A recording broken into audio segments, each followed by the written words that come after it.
So ano nga ba kailangan para mag-apply ng visa? Maganda yung agency na yun. Malapit pa, nasa mall, nasa 5th floor. Ayun na, this is it! Nakabahan ka na. Yeah, lamig ako.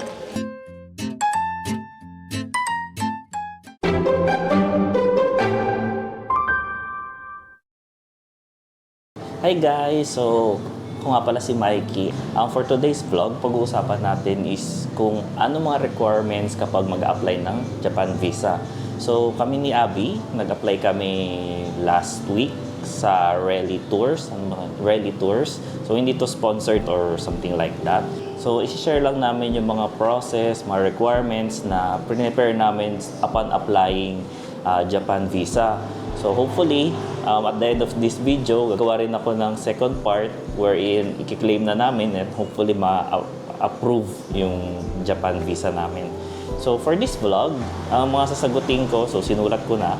So ano nga ba kailangan para mag-apply ng visa? Saan pwede mag-apply ng visa? Kailan ba dapat mag-apply? Magkano ang bayad sa application ng visa? Start first, Japan requires visa upon entry. So upon applying for a visa, dalawang klase siya. So isang single entry visa at saka isang multiple entry visa. So sisimulan natin sa single entry. Well, technically almost same din naman sila. May additional documents lang na kailangan kung mag-apply kayo for multiple visa. So, to start off, hindi kayo pwede pumunta sa Japan Embassy directly. Kailangan kayong mag-apply sa mga accredited agencies. So, on our case, so medyo madalas naman kami sa Mega Mall, nag-apply kami sa Rally Tours, which is sa 5th floor ng Building B. So, malapit lang siya sa amin. Ang first na requirement nyo to start off, syempre, is your passport. So, ang passport nyo, kailangan within 6 months hindi siya mag-expire. So with any travel ticket, yan naman minimum requirements niya. So kailangan nyo rin ng picture na may 4.5 by 3.5 cm.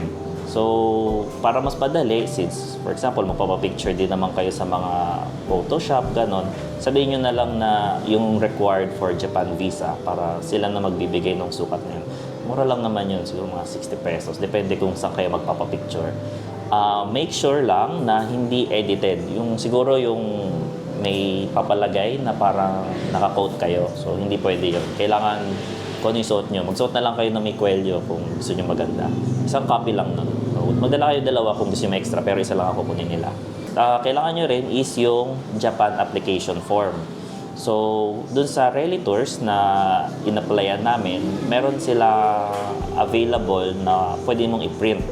So, ayan. Yan yung site. So, or lalagay ko sa baba yung site kung saan pwede kunin yung application. Pwede ka rin humingi sa kanila dahil nag-accept sila ng walk-in. Tapos mamaya malalaman nyo yung reason ko bakit yung agency na yun ang gusto namin. So, kung if ever na na-decide nyo na mag-print, so kailangan back-to-back siya yung application for back-to-back. Hindi pwedeng dalawang separate paper. So, isang paper lang na back-to-back. A4 ang size niya. Next na kailangan nyo is birth certificate. So, ang birth certificate dapat PSA galing. So, psa.gov, ilalagay ko rin yung link sa baba. Madali naman siya mag-apply and mabilis din naman siya makuha. As far as I know, yun lang ang ina-accept nila na birth certificate. Yung mga other birth certificate hindi nila ina-accept. So, nag-request kami nung October 7, then October 8, releasing. Then October 9, nasa amin na rin. So, ang ginastos namin ni Abby is 330 per person, kasama na delivery. So, yun is for single. Ngayon, for married, if ever married na kayo, so married na kami, kailangan din i-attach niyo yung marriage certificate na within 1 year. So, sa PSA din kukunin yun. So, sa marriage certificate naman, kahit isa na lang sa inyong dalawa, magkasama na siya i-submit.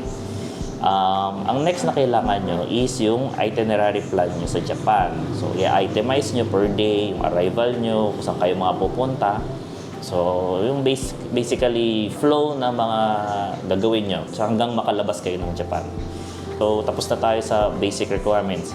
So, for employees, kailangan nyo ng bank certificate for 6 months, yung original. So, i-request nyo siya sa bank nyo. So, in our case, sa BDO kami. So, doon nakalagay ang ADB or yung tinatawag na average daily balance. Ginastos namin doon is 100 pesos per copy. So, since married na kami, isang copy lang ang kailangan dahil naka-joint account kami. 100 pesos. Next is ITR. Yun, basically yun na yung binabayad yung tax. Certificate of Employment. So, indicated, ang nakalagay dun is yung period of employment, yung salary, position nyo, at saka contact details ng HR. So, si Abby kasi, employee. So, nag-request siya nito sa HR nila. So, on my end, ako naman, business. For business naman, kailangan mo ng bank certificate, same nung kanina, proof of actual payment sa tax, tsaka resibo ng payments. So, sa mga may negosyo, yun yung kailangan nyo i-submit. If ever, single proprietor, kailangan ng copy of DTI at tsaka mayor's permit ng business. So, yun na. Basically, yun lang naman ang kailangan mo for application visa. Plus yung application fee. For single entry, yun ang kailangan mo. For multiple entry, bibigyan ka ng certain time frame, pwedeng 3 months, pwedeng 3 years, 5 years, 10 years. So, hindi natin kontrolado kung ilan years ang ibibigay sa atin. Na pwede kang bumalik-balik sa Japan without reapplying for visa. So, yun yung request namin. Yung pag-request na multiple entry, may form siyang additional, which is makikita mo rin dun sa site ng Reli. At saka, pwede mo rin naman siyang hingin dun sa pag-walk-in. So, pag-walk-in mo, pwede ka humingi ng form ng yung applying for visa. Pwede ka rin humingi ng pang multiple entry. So, parang 2 papers yun. Doon naman sa multiple entry, may nakalagay doon. Ayaw ko kung malalagay ko. More of i-check mo lang naman siya. Tapos sa baba, ilalagay mo rin yung reason kung bakit gusto mo mag-multiple entry. So, nasa sa inyo na yun kung ano yung sasabihin nyo, bakit nila kayo bibigyan ng multiple entry instead of single entry. So, eto na. Sa fees sa Reli, ang application fee is 999 lang, which is 1,000 pesos. And usually, upon checking sa mga ibang agency, 1,600, umabot pa ng 2,400 per application. So, kung a-apply ka ng single entry, 999. Kung gusto mo ng with multiple entry, magpa-plus ka ng 500, which is 1,499. Kinaganda sa kanila, if ever ma-decline ka sa multiple entry, babalik nila yung 500 nyo. O, diba? So, kung mag-a-apply ka, 999 lang, tapos subukan mo na rin multiple entry, 500 lang naman, kung ma-approve. Kung di naman ma-approve, ibabalik nila sa inyo yung 500. Diba? Kaya, maganda yung agency na yun. Malapit pa, nasa mall, nasa 5th floor. Ano bang date ngayon? 20 kasi ngayon eh. Nag-apply kami noong October 12. So, ang submission ng visa nila, pag-submit nila sa Japan Embassy is sa October 17. So, that's a couple of days ago. So, naghihintay lang kami ng text kung naandun na yung visa namin. Then, kasi sa kanila, sabi nga nila, every Thursday sila nagsasubmit. So, nag-apply kami September 12, which is a Saturday. So, yung sunod na Thursday, doon nila submit sa Japan. So, if ever, siguro, example, nag-submit kayo ng Wednesday, Thursday, masasubmit na rin nila. So, mas maiksi yung hihintayin nyo, kumbaga. Basically, yun lang mga requirements and sa pag-submit. Medyo madali lang naman siya. Medyo straightforward pagdating mo doon. Basta kompleto ka sa documents na sinabi ko. Bibigyan ka na nila ng number, then isasubmit mo yung passport, then ikakontakin ka na lang nila with the payment of yung 1,499 na. So, kung kailan kayo mag-a-apply ng visa nga pala, hindi kayo pwede basta mag-apply ng visa, for example, then next year pa kayo babiyahe. Ang pag-apply ng visa is dapat at most 3 months before nung flight nyo pagpunta. So, for example, pupunta kayo ng January 1, pwede na kayo mag-apply October 1. October, November, December, bago mag-January 1. Let's see kung siswerte kami, kung single entry or multiple entry. Malam mo, cherry blossom. Sige, let's see. Nandito na nga kami sa Mega Mall. Biglang nag-text ang agency na pwede na daw namin pick upin yung passport. Sobrang nakakakaba ko yung makukuha namin. Ang date ngayon is October 22, Wednesday. So parang 5 days din yung hihintayin para bumalik yung passport doon sa agency. Ayan, malapit na kami. Ayan, dito siya. Reli Tours. Ayan. So, So, konti lang naman ng tao. Sobrang nahihiya naman ako na mag-vlog pa sa loob. Tingnan na mamaya. Bali, ibibigay na lang yung resibo. So, diretso na sa counter.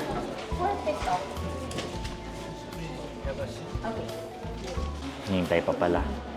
Si Abby. Nagpa-makeup pa kasi kukuha ng visa. Nagpa-makeup pa.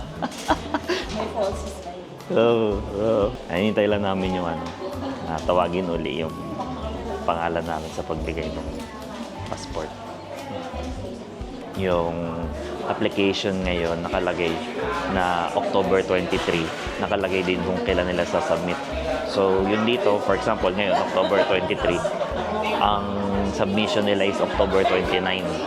Kaya, 1 week waiting bago. Kung siguro iniipon-ipon nila, sabay-sabay nila isasubmit.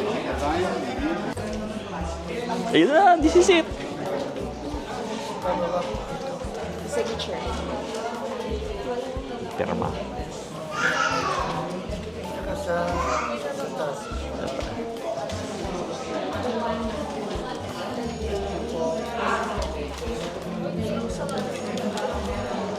Resibo. Yan. Nakabahan ka na. Yan, lamig ako. Yan, lamig. Visa grant ito po. Pero sorry po, this time, yung single lang po. Single. Oh. Expired January 21, 2025. Okay. Maximum stay in Japan, 15 days po. 15 days. Okay. Pag-double check po, pangalan niyo. Kasi ito bago, pag-double check po. Kung pareha. Parehas yan. Okay. Tapos photo ng agenda, date of birth. Okay.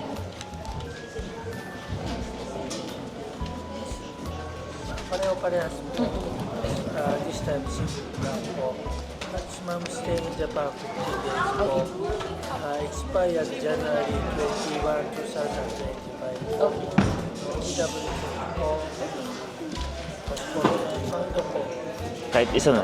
Villanueva po. Wait po. Okay, sige. Hintay na lang? Wait lang. Wait. Victor. Okay na naman next time. Isa lang, single entry. Signature ma'am yung katulad sa Okay lang. Please meron. Single. Single lang. Kala ko, Single, may ring pa yun. Okay. so, single entry, kami pareho. Kala ko pa naman nung una, parang ang lungkot nung nagbigay. Single entry ang binigay sa akin. Umasa ako, paano kaya kay Abby? Single entry din pala sa kanya. So, at least, think positive kaysa naman ma-decline, di ba? At least, magagawa pa rin naman namin yung balak naming trip na sa Tokyo. So, may apply rin next time. Mga swertehin pag nakita na, pumupunta naman talaga dito. So, we should always be positive sa mga ganyang bagay. Diba? Binigyan na tayo ng visa, reklamo pa tayo kasi hindi multiple. May next time pa naman, wala naman sinabing bawal kang mag-apply uli. Di ba? Sige, so susunod na lang ulit. Tingnan kung may ibang visa na applyan. Ginawang collection yung visa, yung passport eh. Hanggang visa lang, hindi na bumabiyay.